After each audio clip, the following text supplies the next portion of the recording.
Welcome to the LaunchPreneur experience. My name is Fernanda Farman, and I am your host for this event. And today we're talking to Misti Patrella. I always have a hard time saying her last name. Is that right? It's Italian, not Spanish, so you did it right. Okay, cool. So, Yeah. and one of the things that I love about what Misti is going to share today is that she's going to talk about a message that matters. And when we're starting a launch, sometimes people bring in the wrong audience. And Mystery, I'm going to let Misty talk about her background and how she helps her clients and why it's important that we think about the message before we even plan our launch and any event that you're doing. You need to start with the message. So I'm very excited. Thank you so much, Misty, for joining us in this experience. And please share with the audience a little bit about you. Yeah, absolutely. So like she said, thank you so much for even inviting me to be here, because I think this is such a great idea for this summit. So thank you so much. I'm a transformational business coach. So I help people transform the way they think about their businesses so that they make consistent money month after month after month when they haven't been able to do it before. And we do that by combining mindset and strategy. So my background is that I spent 15 years in big agency advertising. So helping big brands develop their messaging. And I got to work on some really cool brands like Gatorade and stuff like that. But when I was like working my way up, I realized they wanted me to live there. And I was like, that's not going to be okay for me. So I found coaching existed. I didn't even know it existed. And I went to coaching school for 2 years. And I thought I was going to be a different kind of coach. Actually, I thought I was going to like help women post-divorce, like take off, because I've been through divorce in my life. But I saw all my coaching friends around me getting ready to start their businesses and had no idea what they were getting into. And I have a business degree also. And so I just started helping people. And thus I've been doing it 10 years now. So that's my background. Oh, wow. Wow. And one thing that you already shared that I think for the audience is important, because I'm also, I am a former architect and project manager. So for me, there was a path to be where I am today. It's like, just like you, I'm going to live this company, I'm going to do this. And then along the way, because you took action, and this is all about taking action during this event, guys, Absolutely, guys. Because you took action, you found your way as you were taking action, right? So I already love that about, your journey. Yeah. So, so that's my background. So, and here we are when today. we talked, we talked a little bit on the back before we started the recording. We're talking about why message is so important for launches and for any event that you are doing, a summit, a workshop, any event you're doing, you need to start with the message. Can you please talk a little bit about what the message is? Because a message is not just a call to action, right? No. Oh, no. Okay. So to be really specific, your overall message is what you have to say about what you do. That's your overall message in a business. But when we're talking really specifically about an event or a launch, I actually really focus in on what the message is. And it's essential to understand what the message is, because if you aren't clear about who you're talking to and why they most urgently need this thing, whatever it is, because everything we create is not a nice to have. It's an urgent thing. It's a thing that is solving someone's problem right now. And when we're really clear on who we're talking to and what their most urgent need is, that's the message. That's the message around whatever your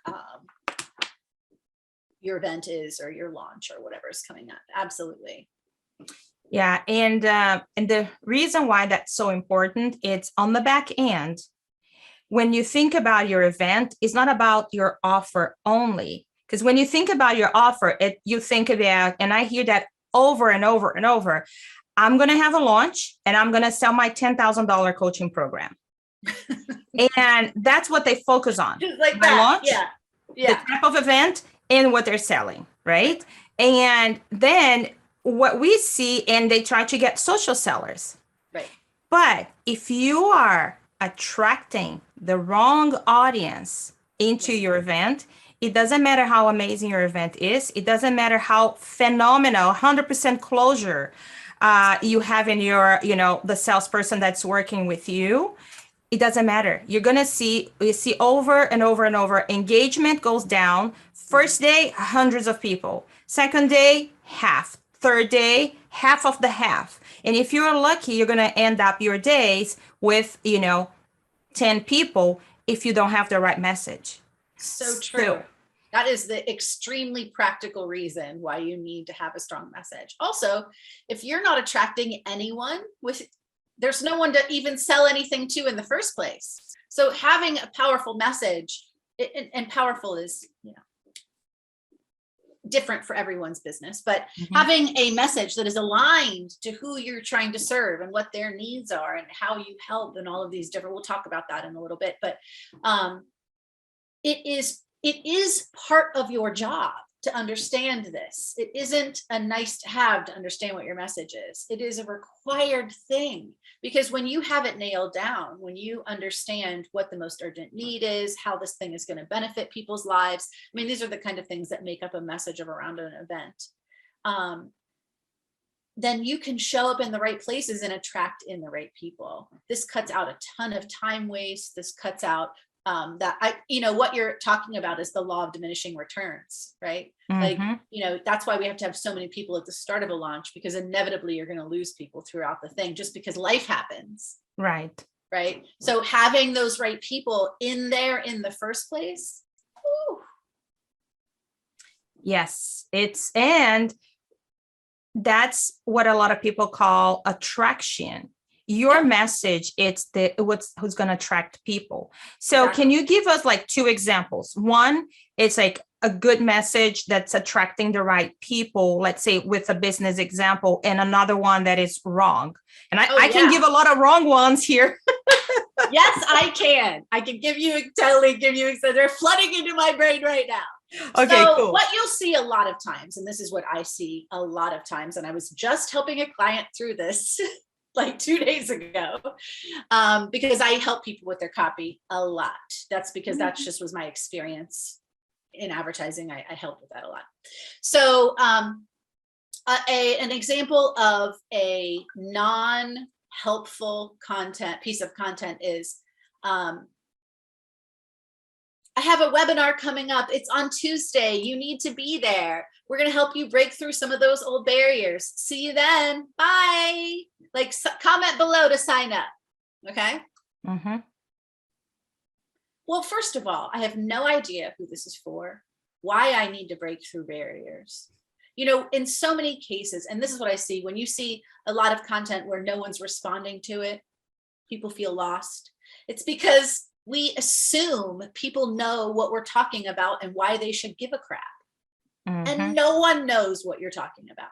Assume that no one knows what you're talking about. And you could have been doing this for 10 years. I still say all the time what I'm talking about. This helps you get to consistent income. This thing helps you get to consistent income. This thing helps you get, and I am always framing it around that. Okay. But we can never assume that people know what we're talking about. So the reason that these posts don't get any response is, no matter how much love you put into it, it's not clear about who it's for and why they should care. Right. So on the other side, I'm looking to speak to divorced women who are struggling to get back up on their feet. If you're fine that this is you, I would love to chat with you for a 20-minute call. No sales. It's not a sales call. Let's just chat. Absolutely. That's so freaking clear, right? And so much we don't understand how clear we need to be in order to really attract people.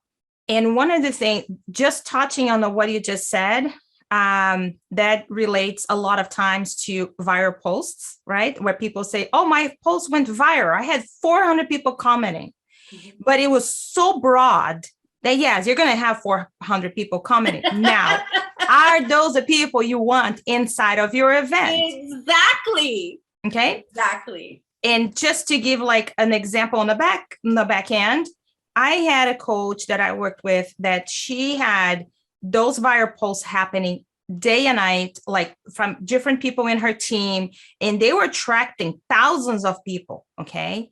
From 1,500 people that registered for the event, less than 300 show up in the group. Now, if less than 300, and that was a 10,000 member group, when we were doing the launch, do you know how many people show up, like unique people show up live in there? Probably 5 people, some days 3 people. Ooh. Do you know why? Because she was attracting the masses to sell, get this free, get this free, this free, this. And she was attracting people that could not even afford her existing $200 program. Free, right. And now she's selling a $12,000 program. Quality over quantity, I will say every time. Go for quality. Be clear. Right? Be clear. Mm-hmm. Right. Yeah. So that it's very important, and not just for the posts, but for your landing page. Your landing page needs to I don't know that word. As much as you attract, you need to not detract. Like oppose.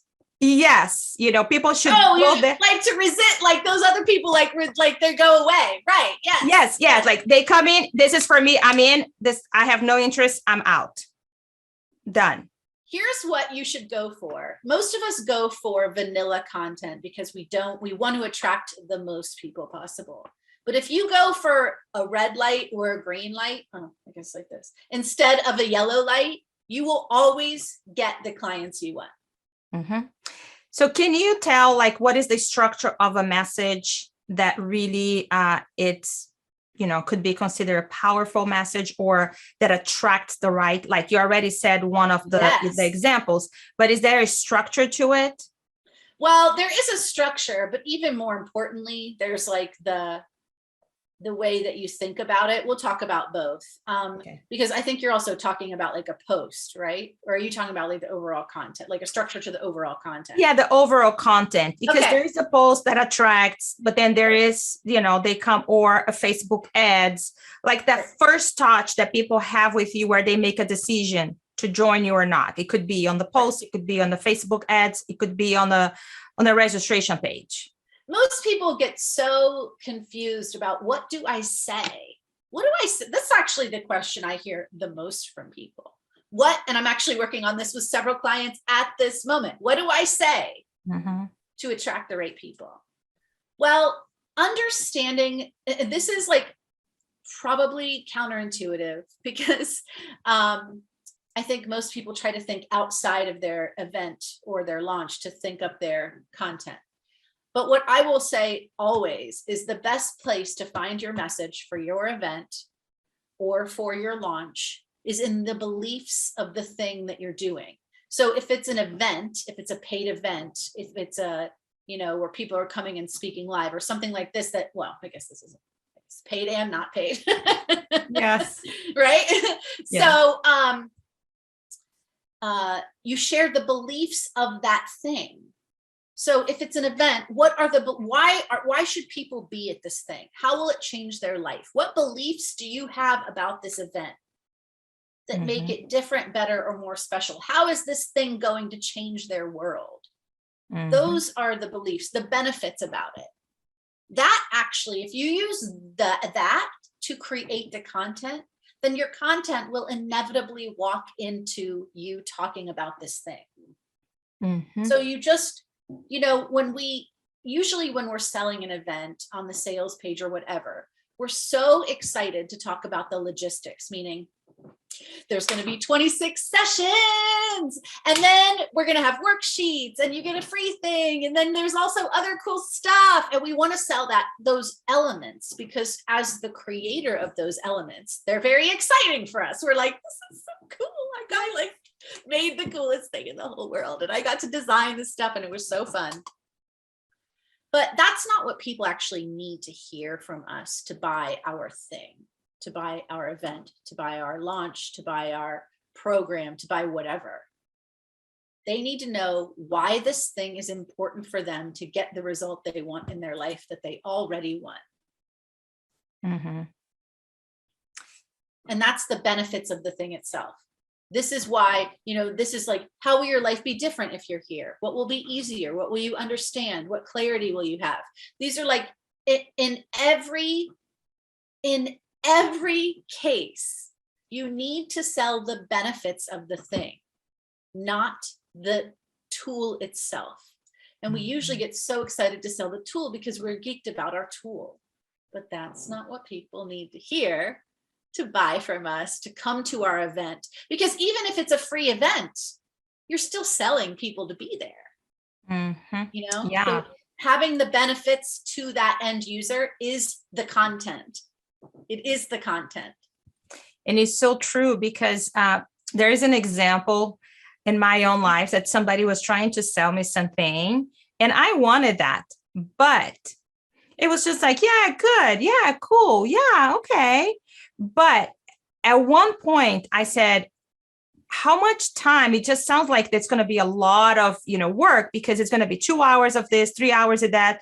And in reality, I just wanted to save time so I can be with my kids. And it sounds like I'm going to have to do more than I was expecting. And she goes like, oh no, here's the thing. You're going to be able to, with this, the systems is going to save you about 2 or 3 hours a week. And I'm like, a what? So for me as a busy mom, if somebody tries to tell me this system is going to do this, it's going to do that. Okay, cool. Awesome. Let me think about it. This system will save you 3 hours a week. Yes, so you can spend that with your kids. You got me. I'm in. That's the result. That's exactly right. She talked about the result, how this will change your life and make things different. Instead of selling the workshop itself, don't sell the event, share and sell how being there when they're done, how their life will be different, better, or more special. That is the benefits of anything, the benefits of your offer, the benefits of your product, the benefits of your service, whatever. I don't sell business coaching. No one, I am pretty cool. However, most people don't want to pay my rate to hang out with me just because I'm cool. Mm-hmm. They do that because they want an end result in their business. That's what I sell. And those are the benefits of doing this work. And if you keep it to that, that's what people already want. That's what they want. So they can identify with that. If you sell the tool, people don't always know what our tools are. Some people don't even know what coaching is, so. But if I keep it to the result, to the thing in their head they already want, then that's how we line up. That's how we get real alignment. That's how you attract the right ideal clients, because you're talking about your benefits, how your work changes the world or someone else's life. For me too, there was another example that I suffer from environmental toxin exposure. Mm-hmm. So I know that there's 2 different types of companies. One that wants to sell that product because there is a niche for that in the market. So they want to sell that product to make money. So for example, if Coca-Cola tries to sell this amazing healthy drink, I'm never going to buy, because I know their mission, it's not aligned to the end result, which is me. The mission is aligned with the making money, right? This is a niche that's going. Now, I will pay more to buy that same drink from a company that I know that comes from a family that suffered, that understand that they have that value, that mission to make this world a more sustainable world. They donate to charities. They make a difference in the world. Yeah. Now I will pay more because their mission, it's aligned with the message that they are doing this, but I'm also doing this. Now I'm like, I want to buy from, I don't care if it's more. Exactly. Because I trust. You're aligned with the beliefs, the ideas, I always talk about especially when we're in pre-launch, which is like everything leading up to whenever you start your challenge or your webinars or your workshops or whatever event you're having, you should be sharing your story, your beliefs, your successes, your failures, your all around this idea. Mm-hmm. And sharing I'm going to tell you what most people think that they need to go and do promo posts everywhere. But when you're sharing what you believe somewhere, no group person is going to argue with you, because you don't need to put links, you don't need to promote, you're just sharing what you believe. It is very, very powerful, and people are attracted by that. Yes, absolutely. And can you talk a little bit about, you said that you mentioned something about having blocks, and I feel like when Yes. you mentioned talking about your failures, Mhm. a lot of times there's a block in there. Like, if I say that I did this wrong, how am I going to be seen? So can you talk a little bit about the block, and especially in that case that you just shared? Yeah. Well, there's a whole bunch of blocks around getting more visible, but around this specifically, it is, well, first of all, we put up this wall between our content and our business, where it's like, the marketing of things is the stuff that I have to do, and my coaching work, my healing work, whatever, is the stuff that I get to do. But if we embrace our message first and foremost, and like embody it, that it is a way to help people change their entire world just by using our message, that is the most powerful place that you can come from in your messaging. 1000%. Okay. So sorry, what was your question again? I had to get that point in really quick before we talk about blocks. Okay. So my question is, you talk about sharing your failures as well, right? Oh yeah. And the blocking that comes is like, am I going to show the whole world that I used to eat this every day? Oh my gosh, I have the best story around this. Okay, sorry, thank you. So I share a huge failure I've had all the time, and here's how you get around it. Okay, first of all, you need to know, hear me deeply, anyone watching at any time, you in no way need to be perfect to do this job. I don't care if you're a coach. I don't care if you're a healer. I don't care if you channel. There is nothing about you that is required to be perfect. And as a matter of fact, if we hold that, then we're showing the people around us that they have to be perfect in order to heal their lives too. So stop. If you hear this isn't good enough, not perfect, la la la la, that you should be listening for, because that's a red flag that you are not in your highest and best energy. Okay. But having said that, when we do share our failures with people, it lets them know that they can still get what they want, even if they're not perfect. It's an allowing that we, in our message, we give people to say, oh crap, I could do this too, because that person, they did something earlier in their life, or what, whatever. That doesn't mean that I'm stuck in this thing that I'm in forever. So one, embrace it. Okay. Because perfection is not required. And as a matter of fact, when you do share those places where you've messed up, it gives people a huge gift, your listeners, your audience. Okay. But number two, how you do this every time successfully is you never share an open wound. You only share something that's scabbed over. And it might be a little bit gross, but I think you understand my meaning. If you haven't processed something yet, don't share it. Don't share a failure if you're not ready, if it doesn't feel like something you can easily talk about.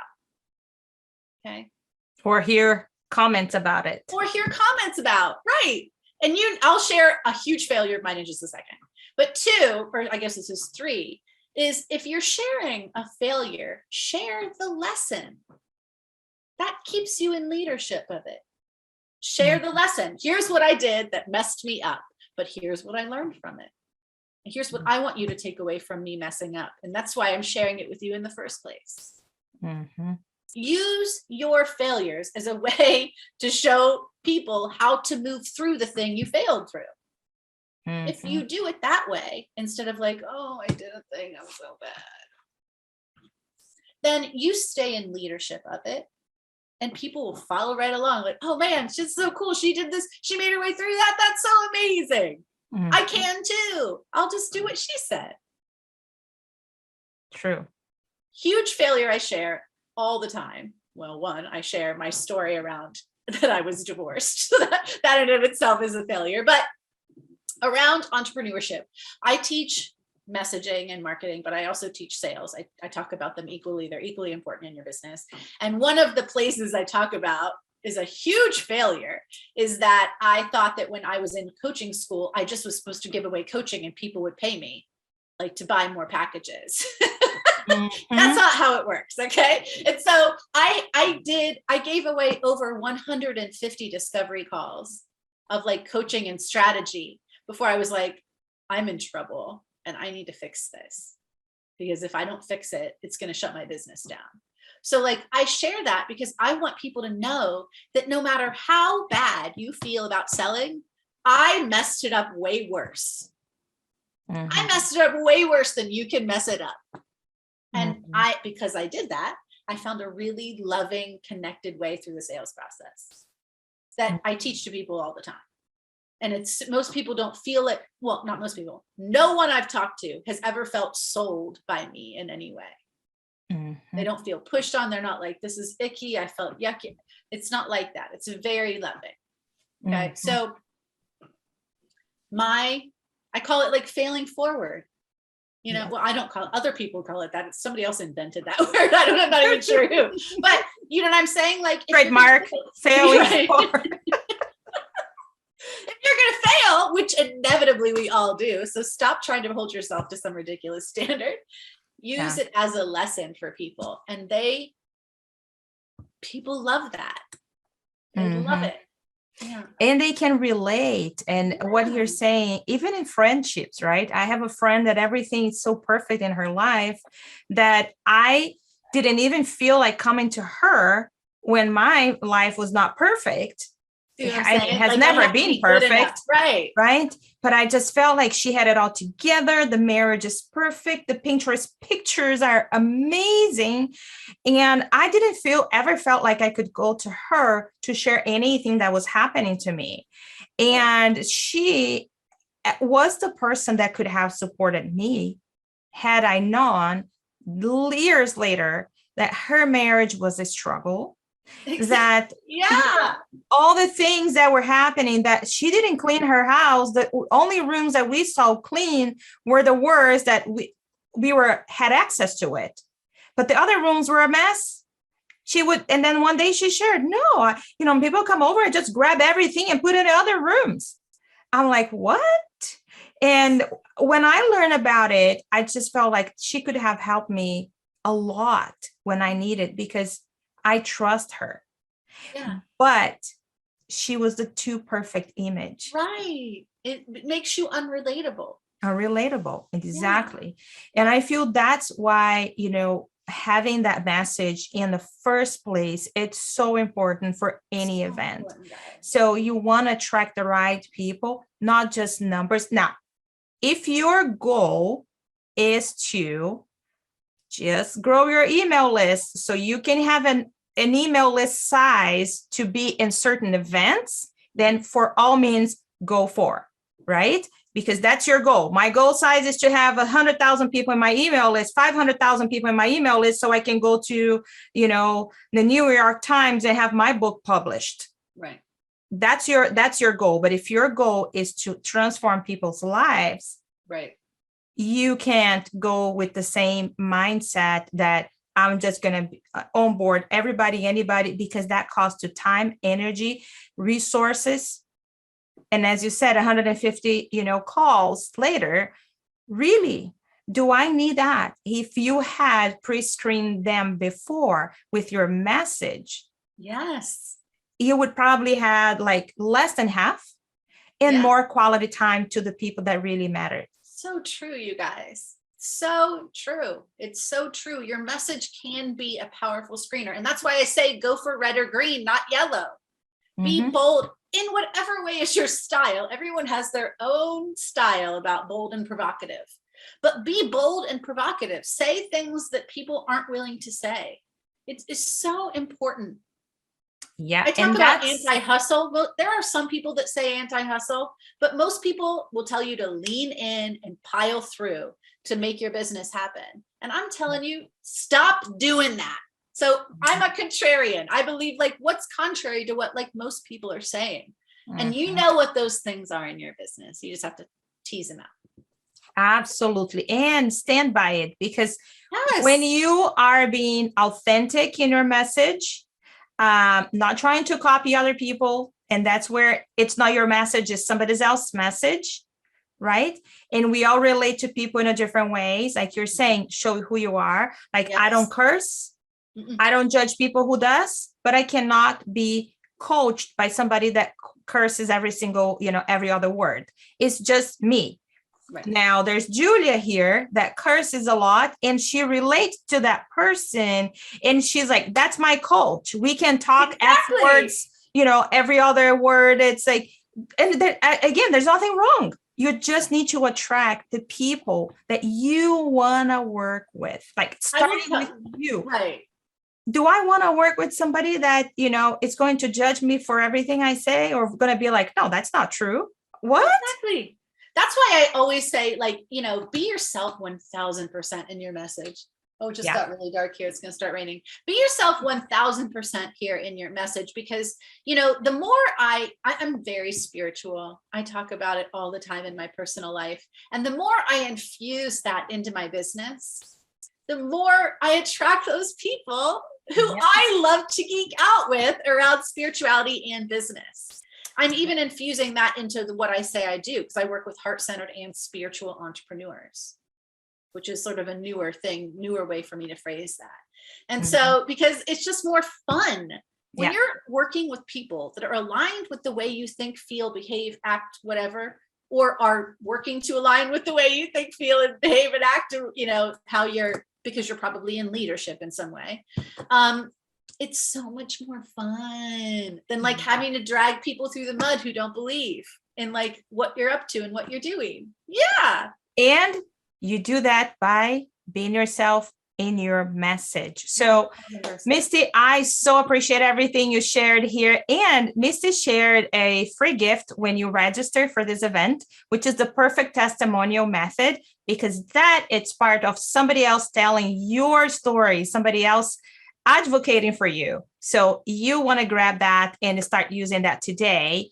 And if you join us with the VIP experience, she actually it's gifting the audience a business breakthrough session.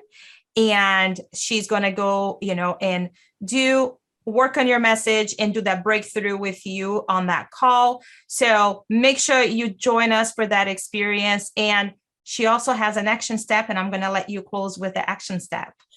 Yes. This week, share something you believe every day about your work. What do you believe? How does it change people's lives? What do you believe about how you do it and what you do it? I share I guess I don't know what day of the week this is going to air. Does this air on a Monday? On Tuesday. On a Tuesday. So the rest of this week, I want you to share something you believe and and make sure to ask a question at the end, because you want engagement, not just thumbs ups. So get people to engage with your beliefs and see what happens. That's your action step. I wanted to see how it changes, like what kind of engagement you get. It will be very different. Yes, and share in a group. That's going to be a post for you to share your process and your steps, your experience. And Misti is going to be there to help you through it. Make sure to tag her. We're not on Instagram. Make sure to tag her. And so she can give you some feedback. And if you have any questions, connect with her. All her information is inside of the action planner. So thank you so much for joining us at this event. And thank you so much, Misti. I appreciate it. Take care. Thanks.